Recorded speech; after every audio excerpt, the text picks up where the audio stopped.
India Australia மோதும் மெல்போர்னில் 4வது டெஸ்ட் 4வது டே நடந்து கொண்டு இருக்கிறது. ஓகேவா, மெல்போர்னில் 2வது இன்னிங்ஸை ஆஸ்திரேலியா தொடங்கினாங்க.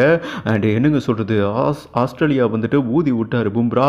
இந்தியாவோட வெற்றி பிரகாசம் ஆயிருக்கு என்றே சொல்லாங்க. உலகக்கோப்பை ஃபைனல் வாய்ப்பும் இந்தியாவுக்கு பிரகாசமாக திறக்கப்பட்டிருக்கு 2 கதவு என்றே சொல்லலாம். நொறுக்கிட்டாருங்க.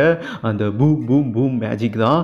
கையிலேருந்து வந்த பந்தெல்லாம் எப்படிங்க அந்த பால் சாக்கு மாதிரி இருந்தது. ஒவ்வொரு ஆஸ்திரேலியா பேட்ஸ்மேனும் ஒன்றுமே பண்ண முடியல, ஒன்றுக்கு போயிட்டாங்க என்றே சொல்லாங்க.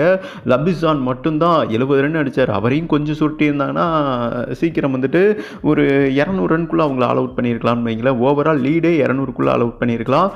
பட் இப்போ வந்துட்டு அவங்க டார்கெட்டே வந்துட்டு ஓவரால் 300க்குள்ளே தான் வைக்க போகிறாங்க. 161க்கு 8 போயிருச்சுங்க. ஆஸ்திரேலியா முதல் இன்னிங்ஸில் 474, இந்தியா முதல் இன்னிங்ஸில் 369 ரன் ஸ்கோர் பண்ணியிருந்தாங்க. அதற்கு ரீசன் பல வேர்ல்டு ரெக்கார்டை பதிவு பண்ணார் நம்ம நிதிஷ் ரெட்டி. ஓகேவா, அவர் இல்லைன்னா இந்தியாவோட மானம் காற்றுல பறந்திருக்கும் என்றே சொல்லலாம். இன்றைக்கி நம்ம வெற்றி பாயிண்டில் நிற்கிறோம்னா அவர் பாயிண்டாக விளையாண்டது தான் மிகப்பெரிய ரீசன் என்றே சொல்லலாம். அதுக்கப்புறம் டிஎஸ்பி சிராஜ் வந்துட்டு என்றைக்கும் விக்கெட் எடுக்க மாட்டார். இன்றைக்கி முக்கியமான நேரத்தில் 3 விக்கெட் எடுத்தாருங்க.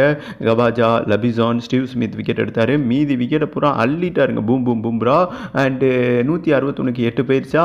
அவங்க 300 ரன் தான் லீடு இருப்பாங்க. ஆனால் மெல்போர்ன் ஆடுகளத்தை பொறுத்தவரை கடைசி 2 நாள் பவுலிங்க்கு சாதகமாக இருக்கும். அதனால தான் வந்துட்டு ஆஸ்திரேலியா அப்படியே பொட்டலம் போல் ஆகிட்டாங்கன்னு வைங்களேன்.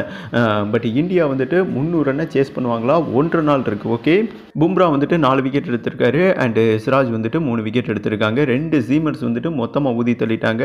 கடைசி 2 நாள் ஸ்பின்னுக்கு தான் ஆப்டாக இருக்கும். ஆனால் சீமர்ஸ்க்கு வந்துட்டு அடிபொலியாக இருக்கிறது என்றே சொல்லாங்க.